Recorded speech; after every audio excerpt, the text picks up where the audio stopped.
So today, lads, we gotta react to a crazy clip from the Gilbert Arenas. Gilbert Arenas just did it again. He dropped one of the wildest takes on Caitlin Clark that not only missed the mark, but also wasn't even on the same court. This is an analysis. It's improv with a microphone, from inventing stories to rewriting actual footage. Gil went full chaos mode. Let's unpack the nonsense because, wow, this one's special. Gilbert Arenas opened his mouth again. And once more, what came out wasn't just wrong. I wish Caitlin Clark gets back or I can't feel my face. Oh. I can't feel it. Are they? She gonna do it. Nah, I don't think she let that shit go. I'm gonna just be honest. Caitlin Clark did the smartest thing that she could have. People didn't know, like, one, she was hated. Injuries were like on the same level. One was antics, one was just hated. People don't realize the South Carolina, and when she turned and did one of those, she wasn't actually liked. What happened is when she got hit with her own ish, I'm pretty sure her and her group said, don't never do it again. Don't ever do it again. You're the victim now. Be the victim. Stay the victim. She never did it again. If you've been online recently, you've probably seen that viral clip from the Gil's Arena podcast, aka the most chaotic basketball talk show ever created, where facts are more a suggestion than a requirement. Now, to be clear, Gil's Arena is entertainment. It's not First.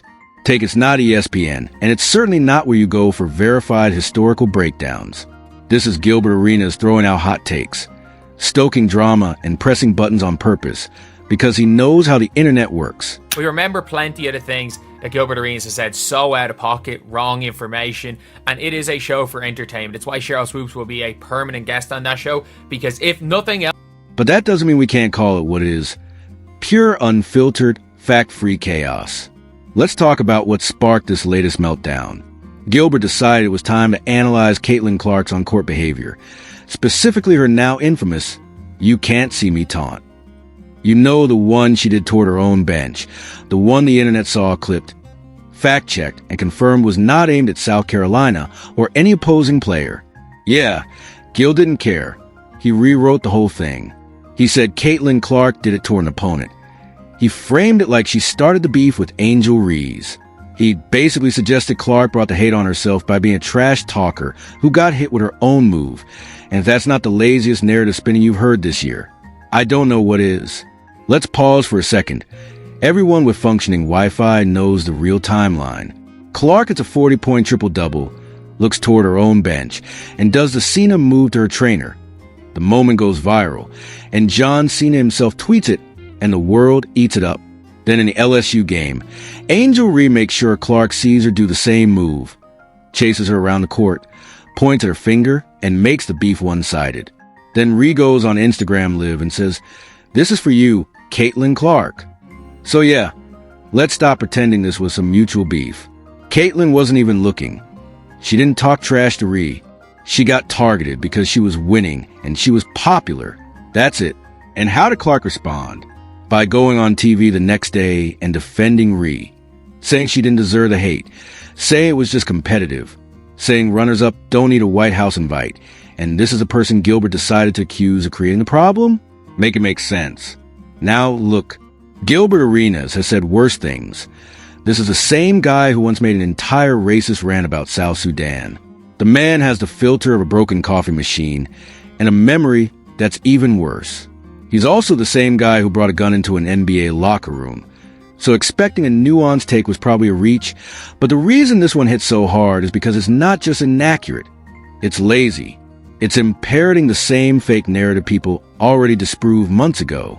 He's not adding a new take. He's not even trying. He's just throwing gas on an old fire hoping for clicks. And to be fair, it's working. The clip went viral. People are arguing in the comments. Everyone's tagging. Cheryl Swoops and Lexi Brown's name is getting dragged into it. It's peak podcast chaos, and it's by design because Gilbert knows exactly what will bait fans into engagement. Say something inflammatory about Caitlin Clark boom instant views. Doesn't matter. If it's true, doesn't matter. If the clip is real, doesn't even matter.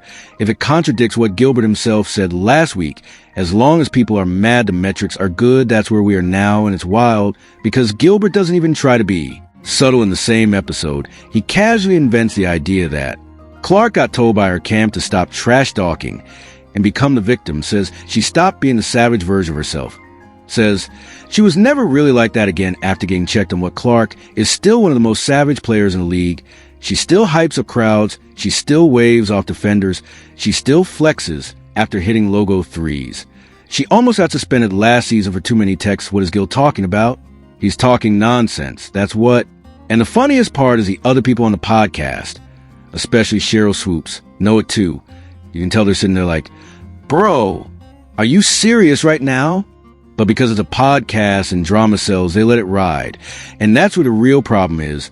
Because when you let people rewrite history for entertainment, it becomes part of the actual narrative.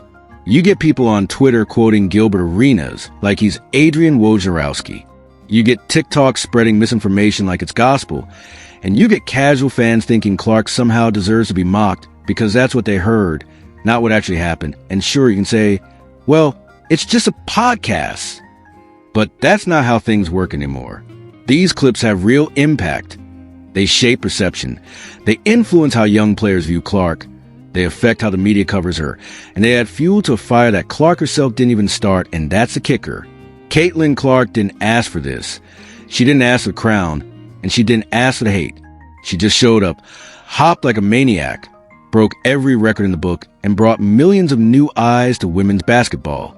The rest is everyone else projecting whatever they want onto her. But instead of acknowledging her impact or at least respecting her game, Gilbert went straight for the lowest hanging fruit. She started it. Come on, man, you're better than that. Actually, maybe not, because again, this is Gil's arena where saying wild things isn't a bug. It's the whole design. This is a show where one guest said their Venezuelan team could beat NBA players, where facts go to retire, where nuance dies. And that's fine if we all treat it as what it is. Entertainment, not analysis, not journalism, not serious conversation. It's just Gilbert riffing for views. The real problem is too many people treat it as more than that. They take these clips at face value. They assume Gil knows something we don't. They don't check the footage. They don't read the context. They just hear a former NBA player talk confidently and go, well, it must be true. And that's how nonsense spreads. So here we are, another week, another wild Gilbert Arenas take another round of people yelling online about a moment that already had a conclusion months ago. And Caitlin Clark, she's doing what she always does, ignoring the noise, breaking records, and turning training camp into a media event. Meanwhile, Gilbert's somewhere trying to figure out how to say something even crazier next week. So let's be honest about what Gilbert Arenas is really doing here. He's not analyzing Caitlin Clark. He's not even offering a genuine opinion. He's doing the podcast version of a troll comment with a verified badge. Because Gilbert knows his audience. He knows people either love Clark or can't stand her. And both